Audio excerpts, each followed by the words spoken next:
Sovereignty. I think in the context of a new world order and what's happening in the Ukraine conflict, it is important that we discuss this issue. Let's talk.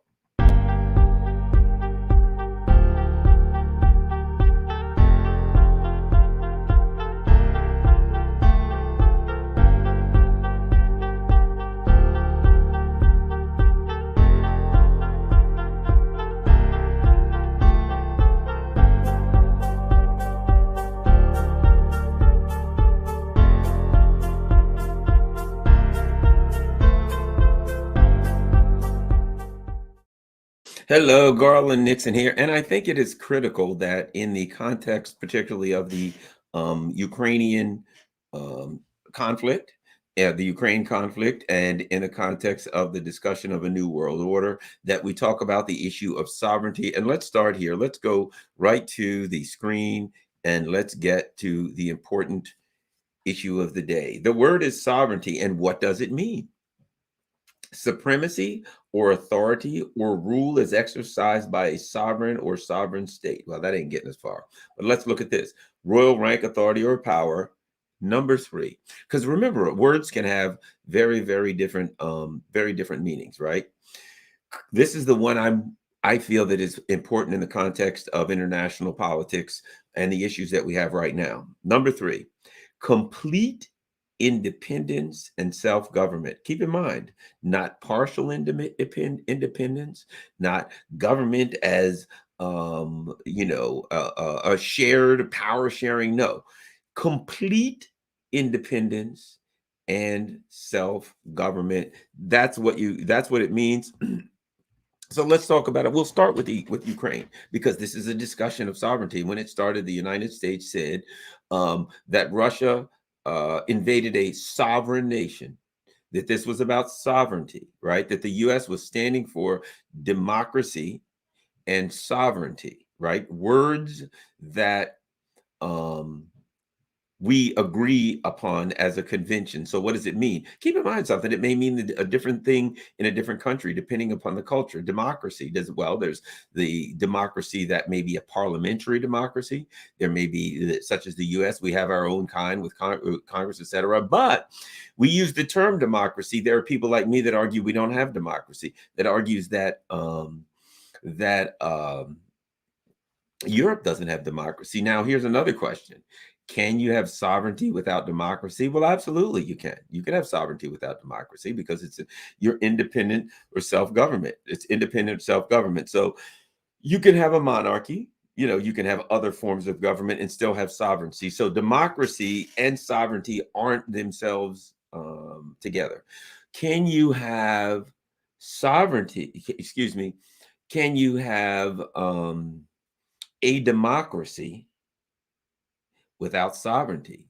Because first we started off and said, can you have sovereignty without democracy? Sure, if you can have any kind of thing. You can have a dictatorship, whatever. Well, how about the other way around? Can you have a democracy with no sovereignty? Well, that's a very deep question. Because if democracy being is by its nature bottom-up rule, right? The people choose their and again, do you have a democracy or a republic? The people choose their leaders. And when you talk about whether it's a democracy or a republic, there's people that argue one way or the other. This is not a republic. This is a democracy. This is not a democracy. This is a republic. But my experience is that most people who will argue that this is a democracy versus a republic, or a republic versus a democracy, don't know the difference. They don't know the difference.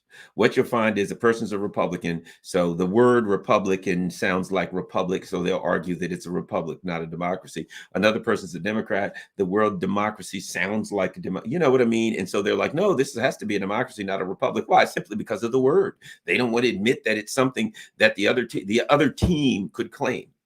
In reality, I argue that it's neither a republic or a democracy. Ideally,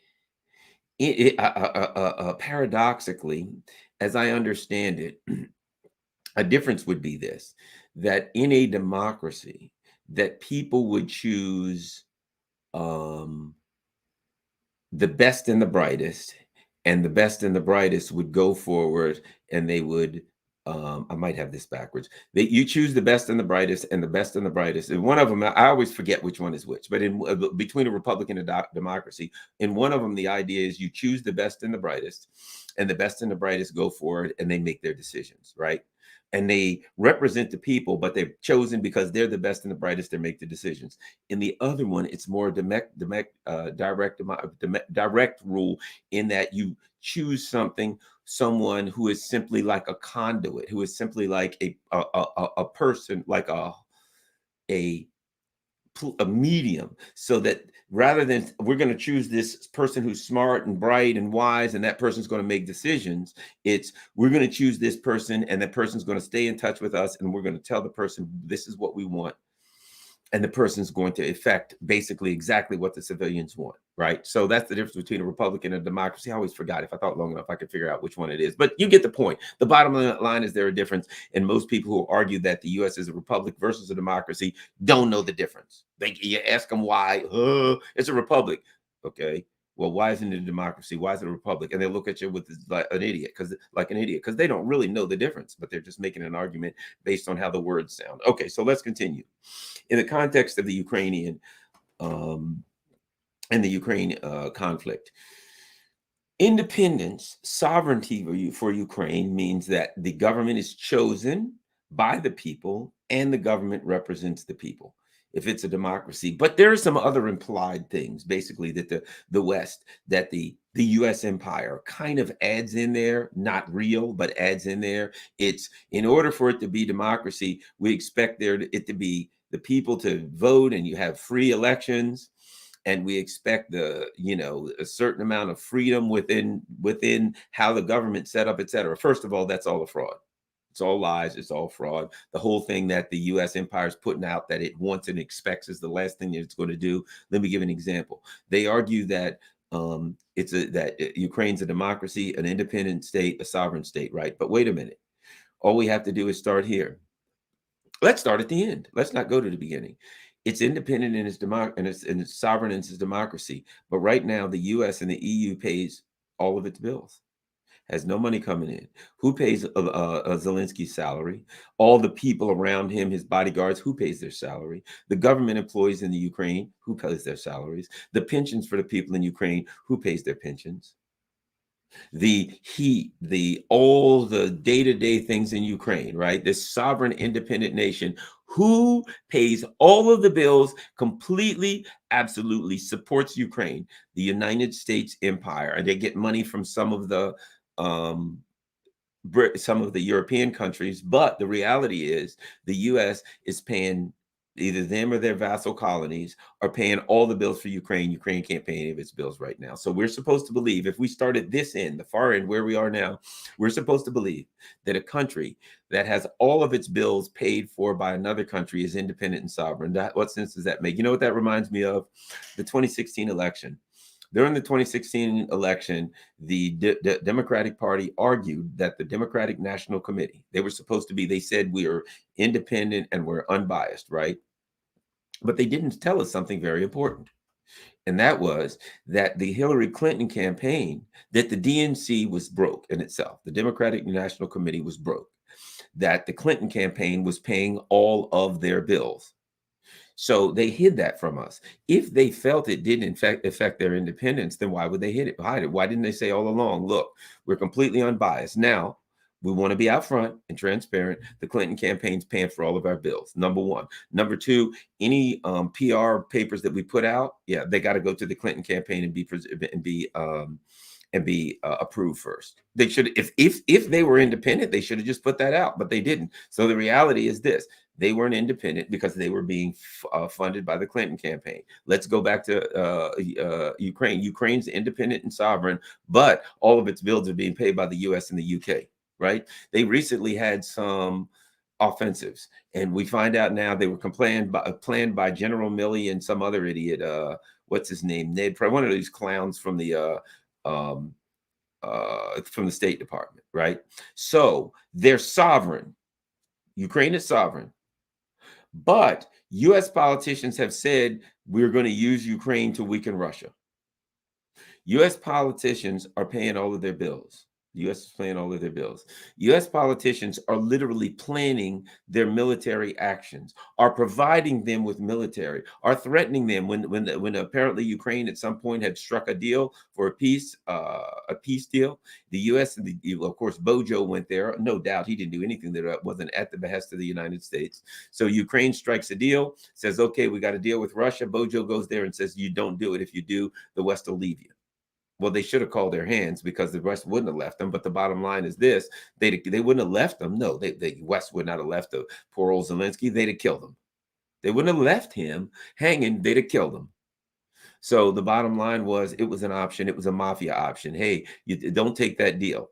We recommend that. If you do, well, we can't be sure that the bodyguards will look out for you anymore. That's the reality. So the bottom line is, you're going to argue that it's independent. You pay the bills. You buy their everything, down to their bullets, down to their army uniforms, down to their food, down to paying their pensions. You pay all of their bills. This country on the border of Russia is fully and totally funded by the United States. And Americans don't think that's weird.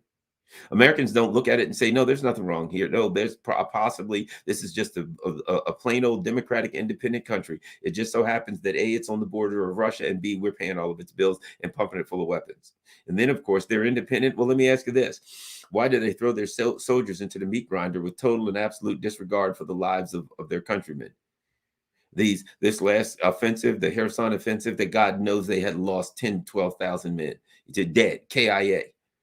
What kind of a country embarks upon a war in which they have total and absolute disregard for their soldiers' lives? See, here's the bottom line. Because they don't have sovereignty and independence, the United States sees their soldiers' lives as nothing, as just paper, water, something to be burned so they can accomplish their goal. So they're just throwing Ukrainians' lives away. They're like, look, let's go with the human waves. Really, think about it. These last attacks by the U.S. have been human wave attacks. What are we going to do? Well, how many men we got? We got 15,000. Throw all 15,000. They can't kill them all. I mean, this is literally, it was an attack like this. We'll throw all 50,000. What the hell? 15,000. What the hell? They'll kill most of them, but they can't kill them all. Maybe we'll lose half. They can't kill them all. Why? Because you don't care. If they do, well, we got more Ukrainians, don't we? Throw them out there. Let them kill all of them too. Complete and total disregard for the lives of members of the military. That shows that there's no independence. They're paying all the bills. That shows that there's no independence. You're telling them they can't. You're telling this country that they can't strike a deal to stop a war against a superpower. There's no independence. You're bringing Alinsky to the U.S. to ring the stock market bell. You're bringing them to the U.S. to meet with, open a conference with the major weapons manufacturers. There is no independence. It's absurd. There is no sovereignty. It's absurd. Now let's go one further. Sovereignty for Ukraine. Hold on. You also have to then argue that the United States did not overthrow the government of Ukraine in 2014. You have to say, no, the U.S. was uninvolved, even though the U.S. admitted being involved, even though Victoria Nuland bragged about spending $5 billion on the Ukraine project. You still have to say, okay, yeah, the government of the United States put $5 billion into that. Sure. Yes, the United States literally went around and had training computer camps, training people in Ukraine how to push back against the Yanukovych government. You have to say that the United States was there, involved in the middle of it, caught literally selecting the people for the next government. So it was, the U.S. wasn't involved, but the U.S. selected the people for the next government. Those two things don't go together. In a sovereign nation, another nation was involved in a change of government, and that other nation selected the people for the new government, right? You have to argue that is well documented. You have to argue that a country in that position still maintains its sovereignty. That's not realistic. That's not realistic, because what empire is about, particularly what the U.S. empire is about thwarting sovereignty. It's about granting the illusion of sovereignty to some countries, to countries that go along. So the United States says to the countries of Europe, we're going to give you the illusion of sovereignty, but whenever we call your hand, you got to throw in your hand. And they called their hand. They said, look, because the countries in Europe are like, we're doing pretty good economically. And the U.S. said, look, We have to put a stop to that because it's really a problem for one of our plans. So you're just going to have to all go and live in poverty from now on. And the leaders already know the deal. So they're like, yeah, okay. Now the people of Europe, what do we come to again? The people of Europe have an illusion. That illusion is that they're sovereign, that they're independent, but they're not. The US doesn't grant that kind of sovereignty or independence. If you look at the countries that are sanctioned, highly sanctioned, what are they? They want independence and sovereignty. They want to exercise their own rules and laws. Let me give you an example of the US disrespecting sovereignty and not respecting sovereignty. Okay, we respect sovereignty. So Russia tries Navalny, right? Alexei Navalny. What was Alexei Navalny in jail for? What was he? What was he charged with? He was charged with, I believe the number is right around $300,000. So Alexei Navalny, he goes to court. A French company which worked with the court, right, in Russia. And we find out that him and his brother, apparently, or him and one of his cohorts, between $300,000 and $500,000 that they embezzled from this company. He gets convicted of it. He goes to jail. The U.S. then says, now keep in mind something. In a world where there's sovereignty, all the U.S. really can say is Russia is a country, and if Russia convicts somebody, then it's Russia's damn business. But the U.S. says, no, that's wrong. You shouldn't have convicted him. Well, wait a minute. Do you see the Russians and the Chinese looking at the people in the United States, saying you convicted these 4 black guys of possession of marijuana and gave them 10 years each? That ain't fair. It may not be fair, but Russia and China aren't doing that. Why? Because the U.S. has a sovereign court system, and that sovereign court system can dispense justice as it pleases, fairly or unfairly. But the U.S., for some reason, says we have a right to tell Russia who they can convict of what and whether or not it was a fair trial. That is not respecting the sovereignty of Russia to run their country independently. That's saying we should have a hand in it. The United States says to Venezuela, you know what? We think that Nicolas Maduro is not the president of Venezuela. We think that your elections are not valid. And we think that Juan Guaido is really the president. But wait a minute. Juan Guaido doesn't hold anything right now. He was a member of an opposition party, but he doesn't hold any offices or anything with that opposition party anymore. So, he never had a claim to the presidency. Well, here's what the United States said. A man who has never run for president has never run for president in Venezuela, who at one time, 81% of the people in Venezuela didn't even know who he was. And the US says, yeah, Juan Guaido, he's the president of Venezuela. That is failing to respect the sovereignty of Venezuela. That's saying the United States is the entity in this world that decides what happens inside Venezuela, who's in charge, who's not in charge. The United States kidnapped a guy named Alex Saab. He's a diplomat from Venezuela. He was in Africa. And they said, no, he's involved in money laundering. And Venezuela says, wait a minute. First of all, he has diplomatic immunity because he's Venezuelan and he's a Venezuelan envoy. Secondly, if he was, it would be in our land, on our land, and it would be against us. And we'd have jurisdiction. The United States, you have no jurisdiction here. You can't just kidnap one of our people and suddenly say he was committing money laundering. You don't have jurisdiction in Venezuela. You do not have jurisdiction outside of the United States. But the U.S. says, yes, we do. We don't care who he was and what country it's a country that we find adversarial. So we've decided that the people in Venezuela elected president is not the president. We've chosen someone else and said that's the president. Again, the issue of sovereignty. The United States says Venezuela wants to chart its own course. Therefore, they can't exercise sovereignty. So the U.S. dispenses sovereignty like it's dispensing justice. You can be sovereign, you can't. However, what they really dispense is the illusion of sovereignty. So they say to a country, if you will do what we want, if you allow us to have first access to your resources, to take your resources as we feel please, right? Then we'll give you that illusion of sovereignty, but only as long as you continue to do what we want you to do. When you stop doing what we want you to do, then that illusion evaporates. And normally it happens to countries like Venezuela or whatever, Nicaragua, you name it, right? But now it's happened to Europe. It's happened now to Europe. So now the illusion of sovereignty, the veil has been lifted over Europe. So what's going on with this new world order, wherein China and Russia and India and other countries are saying um, we're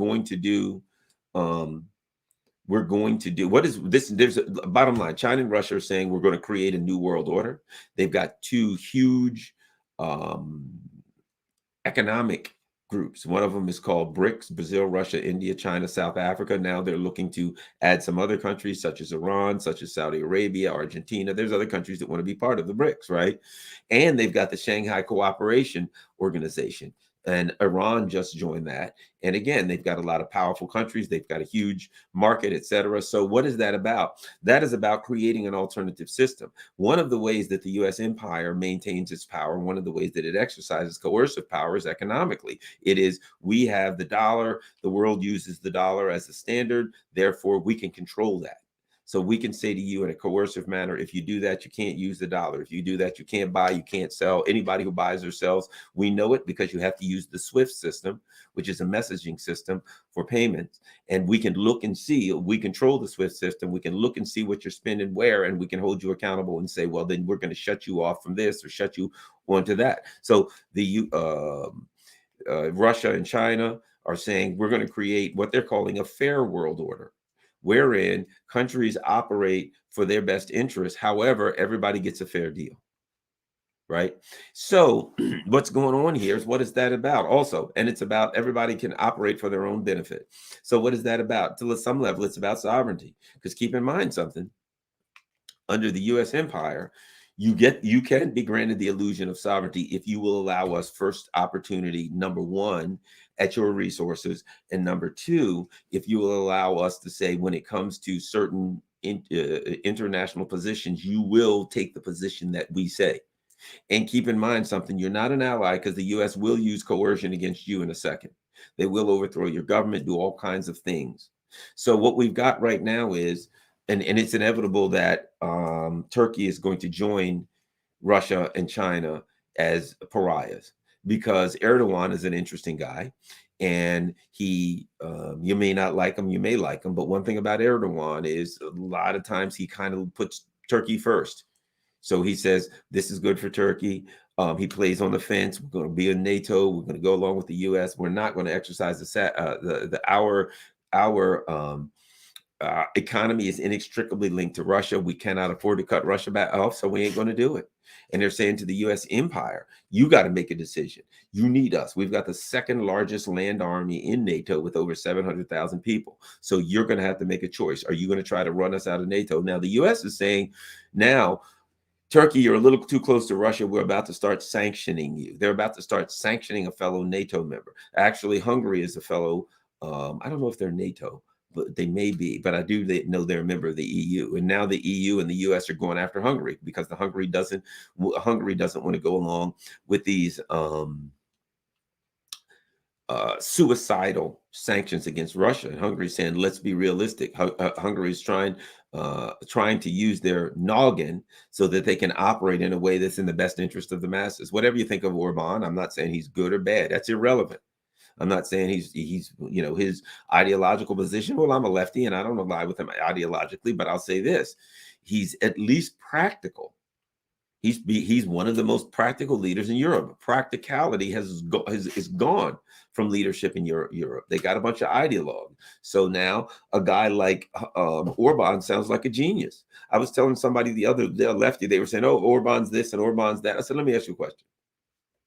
Right now, you go to Europe. Where would you rather be? Would you rather live in Hungary this winter? Would you rather live in Hungary under Orban? Would you rather live in Germany under Schultz? There's no question to me. If you're under Orban, you got a chance at being warm. If you're under Schultz, you're going to freeze yourself to death. And your economy is being deindustrialized. Everything's gone. The whole game is over for you. Your future, your present screwed. Your future is done. Your children's future is done. Get the hell off the European continent. That's your best move if you're in Germany. For the next dozen years, your lifespan, get the hell off of the European continent if you're in Germany. If you're in Hungary, you're going to have problems. Now, let me add this. But you're more likely to survive because you have a practical leader. Now, lately, the EU is now saying, oh, there's all kinds of corruption in Hungary. Why we can't provide money to them anymore because they're corrupt. but you're giving money to Ukraine. Do you understand the hypocrisy here? One of the most corrupt countries in the world you can give money to, but Hungary, all of a sudden they become corrupt. They become corrupt. You know what? I bet you that, well, you know what's going to be next? There's Uyghurs in Hungary, and they're mistreating the Uyghurs. Did you know that? They're mistreating the Uyghurs in Hungary. There ain't no Uyghurs in Hungary, but that never stopped the Biden administration and the neocons from lying. So I guess that's next. Hungary's full of Uyghurs, and they've got them in the Xinjiang region of Hungary where they're abusing the Uyghurs that don't exist, and there is no Xinjiang area of Hungary. But that's what you're looking at. It is simply there. The message is going to Hungary now. We're telling you what to do, and Hungary's saying, "I don't play that game." The answer is no, and the answer coming back from the EU is, "You thought you had independence and sovereignty. You don't. Do what we tell you to do." And instead, the Hungarian leaders are saying, we're going to exercise independence and sovereignty. We're not doing what you're doing. So they can expect that they will be treated the same as Russia, Ukraine, the same as Iran. They're now faced, you know what you're looking at in Hungary? The US empire is going to try to do a color revolution and overthrow them. That's what they do. And everybody sitting there listening to me knows good and damn well that I'm telling the truth, that the U.S. will now look at it. They tried to overthrow Belarus with Lukashenko. That didn't work. They tried Kazakhstan. As was said recently by Xi Jinping, they're going to start trying more of the color revolutions, but they're incompetent, hapless smugglers. They ain't going to work. The larger countries are prepared for it. So I don't see that happening. But what is that about? That's about saying you cannot have sovereignty, and if you go too far awry of what we want you to do, we'll try to overthrow your government and put in a puppet. So now the talk when you listen to Putin, the talk when you listen to Xi, when you listen to Maduro, when you listen to Assad, when you listen to the Iranian leaders, is the same thing. It is in some way, shape, or form, some fashion. It's about having the independence to make your own decisions in your government. They're looking at it now and they're like, well, it's clear. The whole thing is clear. Let's not pretend anymore. But in reality, this is good because we need to be for the truth to be laying out on the table in front of us. And the truth is, the U.S. empire conditionally recognizes the illusion of independence, but not in true independence itself. And they're willing to allow you to do some things to exercise that illusion and to keep that illusion strong. What they're not willing to do is allow countries to decide their own manner, which tells me something. It tells me that the economic model, and I'm not saying capitalism, smapitalism, social, I'm not getting into that, because the economic model, well, just like I said, there are different kinds of democracies, there's different kinds of capitalism. The particular predatory economic capitalism that the US, UK imposes on the world, the particular brand of capitalism right now that's being imposed on the world, only works for the top 0.1%. The rest of the people get screwed.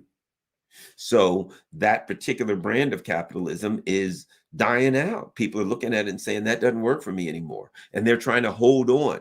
The US empire and its vassals are trying to hold on. Actually, its vassals aren't trying to hold on. They're gone. They're over. Their leaders have just made the decision to sacrifice them all. So forget it. That's over. It's over. There's no point in really talking about Europe. There is no Europe, if we're honest about it. That's a term we use, but there is, when we use the term Europe, what did we mean traditionally? When we use that term Europe, traditionally, what did we mean? We meant a group of countries on a continent that had some level of independence. They had a culture. They had they made decisions. They've been around for a lot of years, and they could look at their lives and decide what they want to do. Well, we've determined that Europe doesn't exist.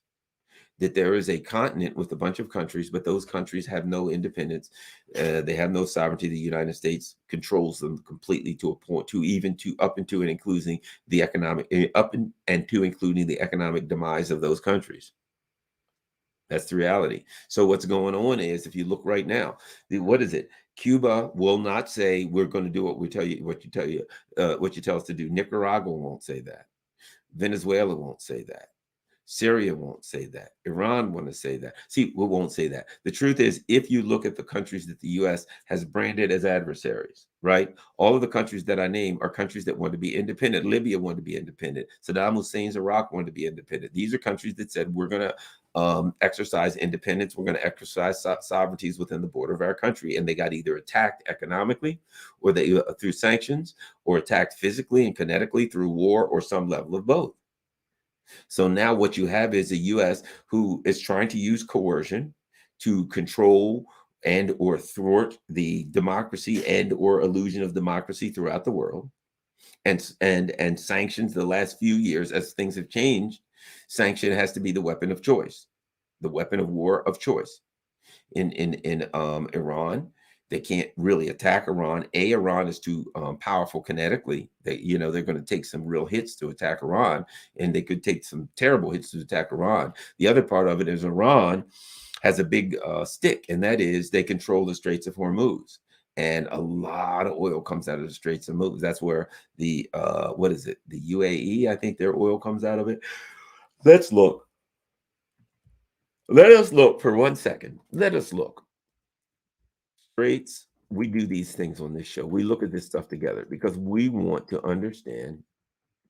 We want to understand what we're looking at here, and figure out real quick. Here's why they've been hesitant to attack Iran. Let's look at the Straits of Hormuz. If we can. We're slowly looking at the Straits of Hormuz. Okay, so here's the Straits of Hormuz, right? You got that? Now let's look. Which Iran kind of claims to control, and pretty much militarily they do. But let's look at the Straits of Hormuz. Saudi Arabia, a lot of their oil, that's how their oil comes out right here. Look at that. Up here, we've got Kuwait. How's their oil get out? Straits of Hormuz. Look at here, right here. We got Qatar, oil and gas. How's that get out? Through the Straits of Hormuz, right? The UAE, which is Dubai, United Arab Emirates, how does all their oil get out? Straits of Hormuz. You see the problem here? If the United States or whoever goes to war with Iran, Iran closes the Straits of Hormuz, how does Saudi Arabia, well, okay, let me do this. How's Qatar get their oil out? How does the UAE get their oil? Qatar, you see what I mean? You got problems. Now, here's the other option that they have, okay? They can take their oil out this way, right? But wait a minute. This is why we've got the war in Yemen. On this side, if Saudi Arabia tries to take their oil out this way, look at this. Here's Yemen. And the Yemen Ansar, they call them the Houthis, but they're the Ansar Allah. They're here, and look at this. This is called Bab al-Mandab Strait, right? So on one side of Saudi Arabia, let's look at this. On one side of Saudi Arabia, they got to come out of the Straits of Hormuz. On the other side, Yemen. The war in Yemen is not about anything that they're saying it about. It's about they're afraid that the Yemenis having a sovereignty over their country, right, will quite naturally align with Iran, right? So you will then have Iran controlling the Straits of Hormuz. Guess what? Landlocked Saudi Arabia. Then you will have Iran's ally controlling. Look at this. Right here, Bab al-Mandab Straits. How Saudi Arabia get their oil out? How do they get their oil out? Somebody tell me. Now, let's go here. Djibouti. China has one base in the world. Where is it? Right here, Djibouti. It's on the Bab al-Mandab Strait. See what I mean? Why do you think the U.S. is in war in Somalia, in war in Ethiopia, Sudan, Eritrea? Why do you think the U.S. is all in here in war? Bab al-Mandab Strait here. Straits of Hormuz here. See what I mean? Look at that. How obvious is that? It's obvious. Do this so you can see it a little better. Yep, it is obvious. Saudi Arabia, their buddy, boom. And so what happens? You piss off Iran. Iran closes off here. Now everything has to come out here. But Iran has, what if Iran decide and Yemen decide we're going to cause problems? Anybody goes through here, we're going to launch rockets, we're going to launch some things, and we're going to attack them. Now you can't move civilian traffic through here because they are set up for attack. You can't move civilian traffic through here. Saudi Arabia, Kuwait, UAE, Qatar, all that gas, all that stuff that goes out here, all that oil, all that stuff that goes out here is stopped. The derivatives market collapses. All those trillions of dollars of derivatives, the oil market collapses. The derivative. So if the U.S. attacks Iran, goes to war with them, and Iran decides ain't nothing coming out here, the derivatives market would all the oil, all that stuff gone. See you, goodbye. Goodbye. It would destroy. Think about it. What would happen? Speculation and all that if this was shut off and you don't know when it's going to start again. No oil is getting out of Saudi Arabia. None is getting out of Saudi Arabia. What happens to the oil market? Speculation. 1,000, 1,500, 2,000 a barrel. Let me add this. Also, if that happens, who becomes the most powerful player? So you say, okay, Iran's at war, their oil is off the market. Kuwait's oil is off the market. Iraq, how do they get their oil through? Their oil's off the market. See what I mean? No oil from Kuwait, no oil from Saudi Arabia onto the market, from Iraq onto the market. Qatar's got oil and gas, none of that's on the market. All of this is shut down, right? So what happens to the market? The price is $1,000 or $15 a barrel, whatever, it's prohibitive. But who out there has oil? Russia. Russia's got oil. Venezuela's got oil. See what I mean? So now Nigeria over here, we won't go over here, but Nigeria's got oil. Russia has oil. So the other countries that have oil become very, very important and very, very, and I mean, the money's coming in hand over foot. Everybody wants oil. It becomes scarce. It becomes almost impossible, even if you got money. It becomes so expensive that even if you got money, it's not just about the expense anymore. It's about the scarcity. So you can't buy it. So again, when we look at Iran, Iran's got some hands to play. But what does Iran want? They want independence. They want to make their own decisions. Iran is working on signing a big cooperation deal with Russia right now. Why? Because Russia and Iran both want independence. So what we're looking at is this. Let me simplify this. What we're looking at is a dual world order. One world order where the U.S. controls everything, but I can see that falling apart fairly soon because the U.S.'s allies are going to get hammered. So the U.S. controls, what does it control realistically right now? What it controls to me is who's going along with the sanctions, which would be the U.S., the European countries, the Canada, and the Australia. Now, in Asia, I think South Korea and Japan. Again, neither one of those countries exercise sovereignty. Did you know the way it's either through an agreement or through their constitution in South Korea? Basically, the bottom line is that in the time of war, the United States actually literally takes over control of the South Korean military, which means if a war starts and another country controls your military, then you're not a sovereign nation.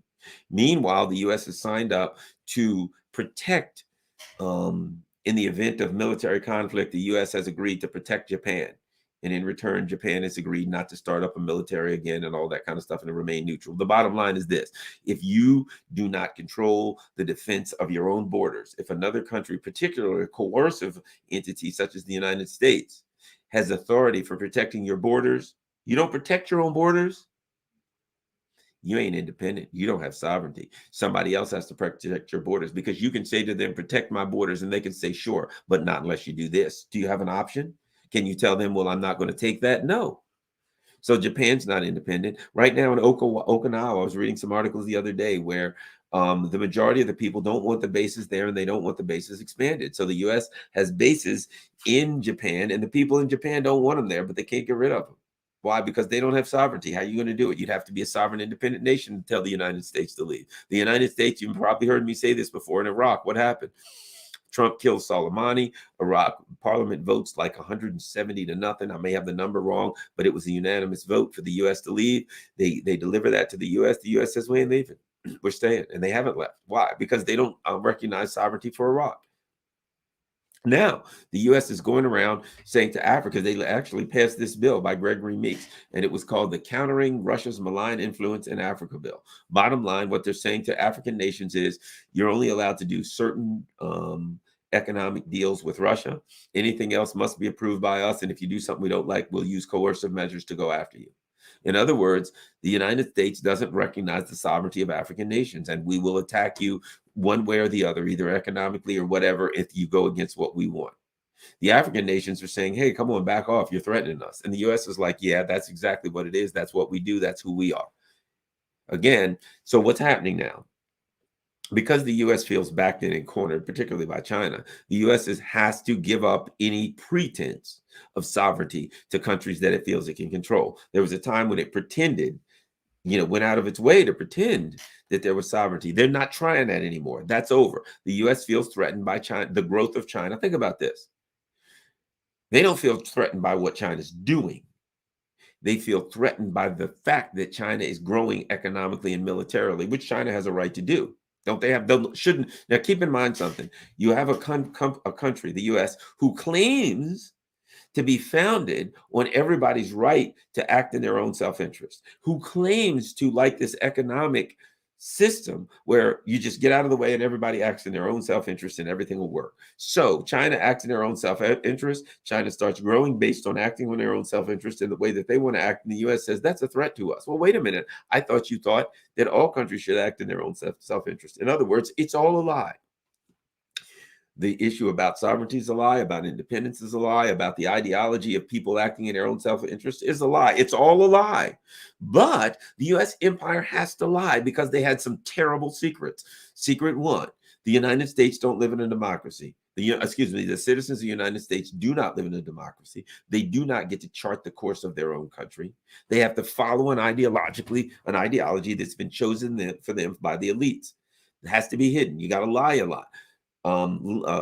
Issue two, there is no sovereignty in Europe. The US has to lie. How do you keep the Europeans in line? How do you keep them believing they have sovereignty when they don't? Well, the problem that now is that the US feels threatened by the growth of China, so it's dispensed with the illusion of sovereignty and just said to Europe, look, we did that while we could afford it. There was a time we could afford to pretend to let your people think that they were in charge. Now we can't anymore. We feel threatened, so it's over. No, you have no sovereignty, no independence. Oh, by the way, we need a meltdown of your economy. That's what we need to do. It will benefit us. We'll make more money. We'll be a little bit better off. We need to prey. It is an economic model that requires that you prey on less powerful countries and you take their shit, you take their stuff, you take the things that they have, and you're able to expand based on taking the resources of others, or at minimum, making sure that in other countries that have resources, that you have first dibs, that you have the first opportunity to access those resources, even before the people in that country, and that country doesn't have the right to mine or dig or pump its own resources, right? They can't extract the resources and sell them to you for a maximum price. US companies have to go into those countries, extract the resources, so we get the resources, and US companies get to keep the price for that. You're not allowed to nationalize your own resources. You're not allowed to do that. That would be sovereignty. The US empire doesn't recognize sovereignty. And we have an economic model that says we can't recognize sovereignty because the profit margin wouldn't be good enough. That the US model of capitalism doesn't survive if we don't have somebody to prey off of. It's like a vampire. A vampire's got to have fresh young blood or they get old and die, right? They get sick, then they get old, and they get die. That's the US economic model. We have to have fresh countries that we got to extract their resources. And that's what's going on with Russia. While the sheep here in the United States listen to the CIA neocon argument that we're there for the good of everybody, the truth of the matter is Russia's been growing powerful because it's a natural process. Russia has decent schools. They have a government that seems to act at times, as best as I can see, in the best interest, in a practical interest for their country. Some level of nationalism that says we got to look out for Russia first, which there's nothing wrong with that. I'll put it like this: in a democracy, that is what you should expect, right? That the government will act in the best interest of the people. There's some level of that in Russia. There's some level of respecting the democracy and, the sovereignty of other countries. But as I said, from the perspective of Russia, and I'll be quite frank, forget Russia, from the perspective of Garland Nixon, give you my perspective.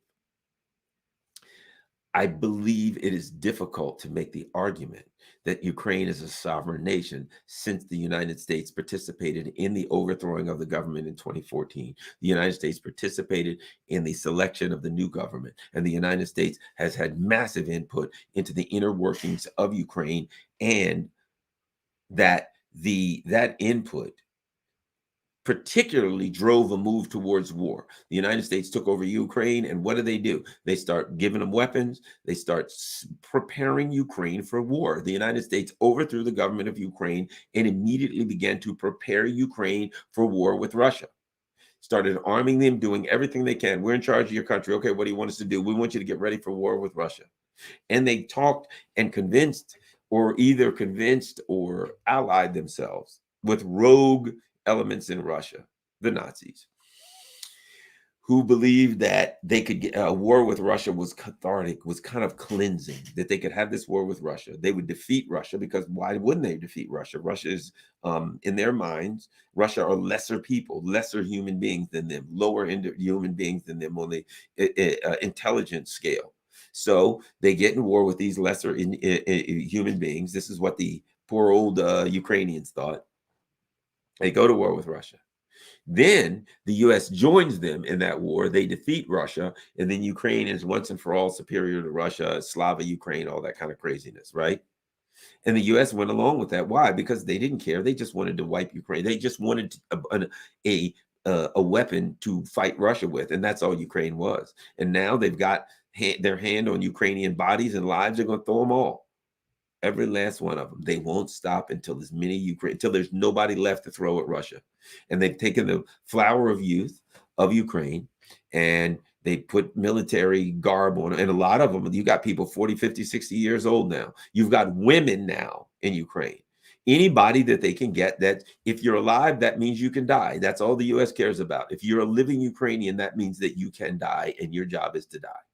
So they put a uniform on you and they say, run that way. And there's artillery falling and hot metal flying, and you're going to get torn to pieces. They don't give a damn. It ain't their country. You're there to be used, and that's what you're going to get.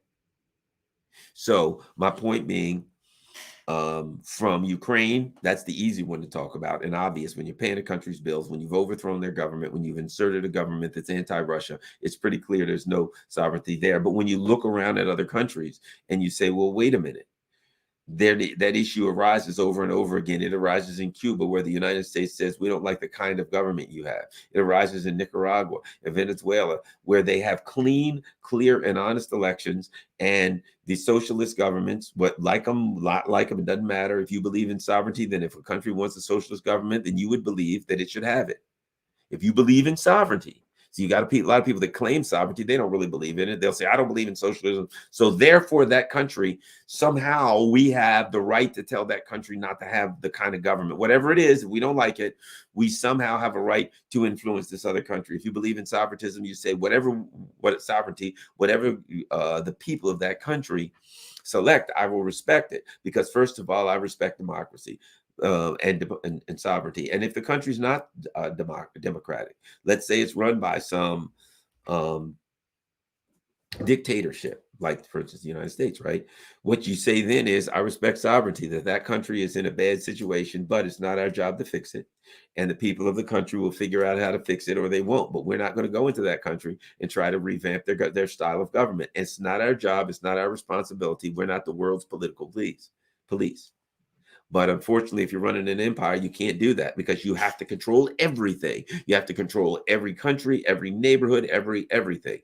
And now what we're experiencing as a result of the U.S. not respecting the sovereignty of other countries, we're experiencing what's called Imperial Overreach.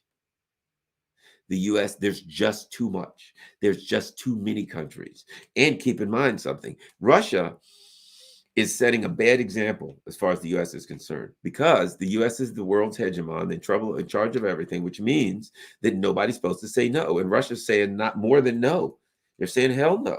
And they're saying, if you don't get off our border, we'll kick you off our border. Well, you're not supposed to say that to the world's leader who's in charge of everything. You're not supposed to say, get off my border or I'll kick you off my border. And Russia now seems to have the ability to do that. What the US is now doing is simply this: they're creating other illusions. For instance, if Russia's winning, they'll put out articles that says Russia's losing. They'll put out articles that, what is it? Putin's had 3, 4 heart attacks. I think he's replaced Shoigu 4 or 5 times. He's replaced everybody around him a dozen times. He's had cerebral palsy. He's had what is it? A couple bouts with cancer. I mean, the man's, I don't know how, it's a miracle if you read the Western press. It's a miracle that he's alive, but in reality, you never see him stumble. How is it that the Western press can write article after article about the so-called death of Putin or the illness or sickness of Putin, and then the guy never stumbles? Why? Because it's about maintaining illusions. It's now they're in trouble. The West is in trouble for 2 reasons. Because when you claim that you're in charge of democracy, when you claim that you believe in sovereignty, there are people that really believe that, and they start trying to do it and trying to get it. And it's a lie. So you don't want them to have it, and you don't want them to get it. So now the US is in a contradictory war with its own rhetoric. Right? The US is fighting against its own rhetoric. We said we want all countries to be sovereign, except countries that we don't want to be sovereign. So how do we square those contradictions? We can't. And now what's happening is, because Putin is saying, and the Russians are saying, okay, look, you overthrew a country on our border, and we're going to try to fight that off. We're going to fight you off there. We're going to stand up and fight you. It's a proxy war, whatever. That's fine. But it's on our border. Time is on our side. We're going to fight you as long as we have to. Now, what has happened as a result of that? The global South countries are now starting to join in. All the African countries said, we're not down with you, we're going with Russia. The South American countries have said, we're not down with you, we're going with Russia. The Middle Eastern countries, almost all Asian countries. So now what has happened is the Russians have set a precedent, and the precedent is you do not have to accept the United States as the world's hegemon. You don't have to do everything damn thing that they tell you. They've set that precedent, and they're standing to fight for it. And now you've got a bunch of African and South American nations saying, yeah, and Asian. Yeah, let me ask you this. I don't know how much you know about the history of Russia and Africa and South America. What the hell do you think would happen if Russia said, look, we're fighting against the United States and the colonial powers. This is a call to arms. Any African or South American who wants to come to Russia, join, be trained, become part of our military, and fight against the U.S. and the colonial powers, we'd appreciate that. If they put out their call, there'd be millions, literally millions of Africans, millions of South Americans, probably millions of Asians around the world who would say, we'd be happy to come and join you to fight against the U.S. empire. I will guarantee you that. Believe it or not, if you don't know that, you don't know anything about the history and the relationship of Russia and previously the Soviet Union in South America and as in Africa, and revolutionary movements in those areas, and how those revolutionary movements were economically supported, militarily supported by the Soviet Union and or Russia. How the Soviet Union had a lot of Africans going to Moscow University. It was bringing people in there, giving them free education, things of that nature. So the history is such that the countries in the global South found non-coercive refuge in the Soviet Union and now in Russia. So now that they see somebody standing up to the colonial powers, they're going to join them. That's inevitable. They're going to join them because their history tells them it doesn't work out in their best interest, and that's the only way they can ever get sovereignty. So that's a discussion. If I were having a debate with some of the neocons, that's a word I would use. I would use sovereignty, and I would talk about that. I would talk about independence and coercion. Now, I wouldn't talk to the neocons because you don't get anywhere there, but the audience is the points that I would bring out the contradictions. We are saying we believe in independence and in sovereignty, but you got to have a discussion of what we've done in Ukraine since 2014 and you've got to ask yourself, is Ukraine democratic? They've outlawed the other parties. They've locked other parties, the opposition parties. They've literally locked up the leading opposition party member. If you look at everything that's been done politically in Ukraine, it's the furthest thing from a democracy. It is a nasty, nasty dictatorship. So the reality is, and it is answering, I mean, literally, the US is arming them and planning, paying the bills of their politicians and planning their offensives. And that's a sovereign, independent nation. That is preposterous. It's preposterous. And it's preposterous to say the United States will say, Juan Guaido is the president of Venezuela. Now, when the US needed oil, what they do? They went to the real president. They went to Maduro and negotiated with him because they knew it was a lie. But they didn't give up on the lie. They came back and they said, no, we're down with Guaido. Why? Because it's embarrassing. They can't just come out and say, we've been full of crap all along. And now, we've been forced into a corner. So we've got to negotiate. And because Venezuela has been broke and Venezuela can now sell their oil, Venezuela's in a position where they got to kind of take a deal right now to get back on their feet. But I think Venezuela's going to get back on their feet. And I think the U.S. is going to have a surprise because I think the U.S. is Venezuela is going to help to support.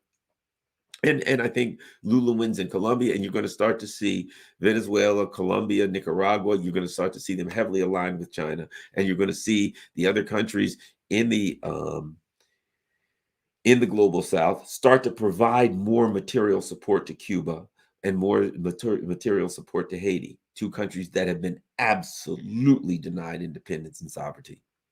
So that's all I wanted to talk about tonight. Let's look at some of the super chats. I appreciate the super chats, everybody. Don't forget you can do that. Sparky says, U.S. is a shell, which depends on its past reputation and propaganda to stay afloat. Most countries know this, so they see Russia and BRICS as the future. I would agree. Let's see if we've got other ones here. And Sparky also says, derivatives market or commodities market, both. But I see the derivatives market. But yeah, the oil market collapses. Then a lot of the derivatives are set up based on the oil speculation. So put it like this: the whole house of cards falls. How about this, Sparky? Technically, it's a globalist oligarchy. Yeah, we can talk about what we call it, and I agree. You can argue a globalist oligarchy that works. There's a number of reasons, but regardless of, for instance, if you and I, me and Sparky and Camilla V and other people are walking down the street and we see a flower, we look at it, we all know what it is. Now, what if we all speak different languages and we call it different things? What if I walk down the tree and walk down the lane and I see a tree and I'm with a Frenchman and I point, he says arbre. And I say, what do I? No, that's a tree. In France, it's an arbre. So bottom line, and I'm not even pronouncing it right. So the bottom line is we both know what it is, but we're using different words to describe it. So it doesn't matter what we use to describe it. We know what it is. Sparky knows what it is. I know what it is. Kinky too says, thanks, Garland. Excellent as usual. Well, thank you, Kinky. I certainly appreciate it. What's happening? No tips over on Rockfin, but that's okay. Everybody does the best they can do. I certainly appreciate it. Yeah, bottom line is, so at any rate, thanks a lot, everybody. Look, don't forget, I'll be on all week. My Monday morning Rockfin Premium show, of course, is Scott Ritter, so try not to miss that for all my Rockfin Premium members. But at any rate, a couple of things before I go. Number one, follow me on Twitter at Garland Nixon. You see all the stuff there. Patreon.com. I would appreciate it if you can do $3, $5 a month, $10, $100, whatever you can do. Patreon.com/Garland Nixon. All this stuff is going across the bottom of the screen. PayPal me. It's garlandin@gmail.com. Buy me a coffee, which is great. Garland in, and then for some reason they stuck an H at the end of that. And Cash App, $ DC Radio Man. Anything that you can do to help keep the show going, certainly appreciate it. Those who can. And last but not least, in case they toss me off of YouTube, everybody here should smash the like button. I'm seeing 309 names. That means 309 likes on the show tonight. And make sure all 309 of you have gone to rockfin.com, ROKFIN /Garland Nixon, and become either a member at $9.99 or a member for free, or a subscriber at $9.99 a month. I really would appreciate that. That'd be a big help. But if you can't, that's okay. Understand that what that does is you become a premium member on Rockfin, that you can watch mine or anybody else's premium stuff. So certainly appreciate those who can do that. My only really premium stuff is my Wednesday morning update with Scott Ritter from 9 to 10 a.m. Eastern Standard Time. That's always premium. So you need to be a premium member to see that. Other than that, you see everything else that I do. And I'm, we're kind of required to have a premium show once a month. So don't hate on me once a week. Don't hate on me. Don't hate on me for doing what I got to do to keep a show on Rockfin. So And I think that's about it. All right. Thanks a lot, everybody. At Garland Nixon on Twitter, Garland.Nixon on Instagram, Garland Nixon on Facebook. I think I got 12 or 13 more days. You know, on Facebook, I'm on for a month and then thrown off for a month. That's where I am now. Oh, we got some more people. The Kinky Sparky says, great work, Garland. Thanks. And I thought I saw another one. Kinky too. Thanks, Garland XSU. Thank you all very much. That's something to think about. That's something to consider. I want all of you all, when you're talking about, when you listen to the kind of language that's used in the context of the Ukraine or China or Iran, think about this. Think about this. The U.S. says, and about the China thing, that China is that Taiwan should be able to be independent. Well, wait a minute. So you're recognizing Taiwan's independent on paper, or you're claiming to recognize it, their independence, right? But with China, you're saying, look what they're doing in Xinjiang. Now, the UN sends somebody to Xinjiang. The person comes back and says, I didn't find any slaves. I didn't find any of the things you're claiming. So the UN has done a fact-finding mission to Xinjiang and found nothing on the US's claim. And the US just says, oh, that person from the UN is screwed up. So the US says, we don't recognize China's independence. We don't recognize China's sovereignty. We have a right to say, look what China's doing to its people or not doing to its people. But we recognize Taiwan's independence and sovereignty. We recognize Hong Kong's independence and sovereignty, but not China's. What sense does that make? Seems kind of self-serving, right? Now, keep in mind something. Initially, after the Chinese, whatever you want to call it, their war, they call it their 49, their War of Independence, right? It went like this. The Beijing says, we're the capital of China. Taiwan says, no, we're the capital of China. Taiwan did not say we're an independent nation. They didn't say that. They said we are the capital of China. They never claimed to be an independent nation. They claimed to be the capital of China. So at some point, the US, the UN, and pretty much almost every country in the world said, we recognize that there's only one China, and Beijing is the capital of China, not Taiwan. So Taiwan went from saying we're the capital of China, and at one point the U.S. says we recommend you. We don't see you as an independent sovereign nation of Taiwan. We see you as the part of a province that controls the entire nation of China. So we went from saying Taiwan is not an independent sovereign nation. It is the head of China. It's the part of China, and it's the part that rules China. We went from that to saying, Taiwan is, we still recognize that Taiwan is part of China. So the U.S. officially recognizes that Taiwan is part of China, but we recognize that Taiwan is a part of China, but Taiwan should be able to make their independent decisions. Well, that doesn't make sense. Those two things are contradictory. Taiwan is not not an independent. It's a part of China, but it should be able to make its own decisions. No, if it's part of China, it shouldn't be able to make its own decisions because China's a sovereign nation. And China says, what we do with Taiwan is none of your business. Even you recognize that Taiwan's part of China. The UN recognizes it. All of your allies recognize that Taiwan is part of China. So don't tell us what the hell to do with China. Same with Hong Kong. Don't tell us what to do with Hong Kong. Ain't none of your business. Hong Kong should have more of this or that. None of your business. It's part of China. We don't tell you what to do with New Jersey. We don't tell you what to do with Sheboygan. You don't tell us what to do with Taiwan. The argument is China's saying we are not willing to compromise our sovereignty. The United States is saying we may be inconsistent, but we decide based on what's in our best interest, which countries are and aren't sovereign. And now you have a multipolar world where that just ain't working anymore. And the U.S. doesn't know how to give up on it. They don't know. They can't enforce what they'd like to enforce because China's far too powerful militarily and economically. By the same token, think about this right now. This is important. I want you to think about this right now.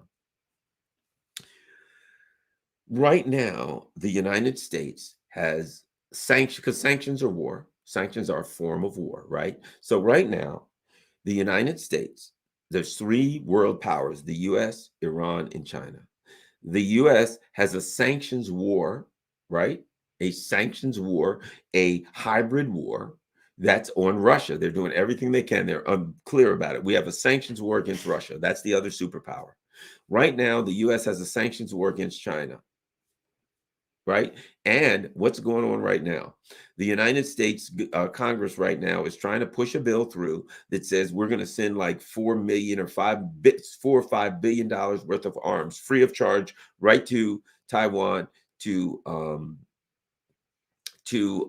so they can protect themselves from China, which they can't, of course. We already know China's far too powerful. But so the US is saying we're going to pass a bill that pretty much, and China's saying if you do that, that's it. If you do that, then our relations between the US and China go off a cliff. So China's saying if you pass this legislation, you go over the one China policy, that's it. Our relationship go off a cliff, right? Meanwhile, the US government right now is also working to pass a bill that says Russia is a state sponsor of terrorism. Even Biden is saying, I don't want to do that. But Russia says to the US, if you do that, our relationship goes off a cliff and we don't have any diplomatic relationships. Right now, there's 3 countries in the world. In one of them, the United States has 2 pieces of legislation. One of them that China has said, if you pass that legislation, our diplomatic relations are done, we're off a cliff. Another piece of legislation, Russia is saying, if you pass that piece of legislation, our diplomatic relations go off a cliff. So think about that. The United States Congress right now has a piece of legislation that if it passes, then China says that's it for our relationship, our diplomatic relations, and at the same time, a parallel piece of legislation that Russia is saying, if you pass that, our relations go off a cliff. How irresponsible and out of control has the United States gotten that they got 2 they make, and just think if they pass them both, Biden can't sign them, by the way, because we still buy a lot of stuff from Russia. And if they do that, and Russia says, well, in that case, I'm not selling you uranium that you need for your power plants. I'm not selling you gas that you need to keep the prices down. That's it. Then things could go bad for old Brandon.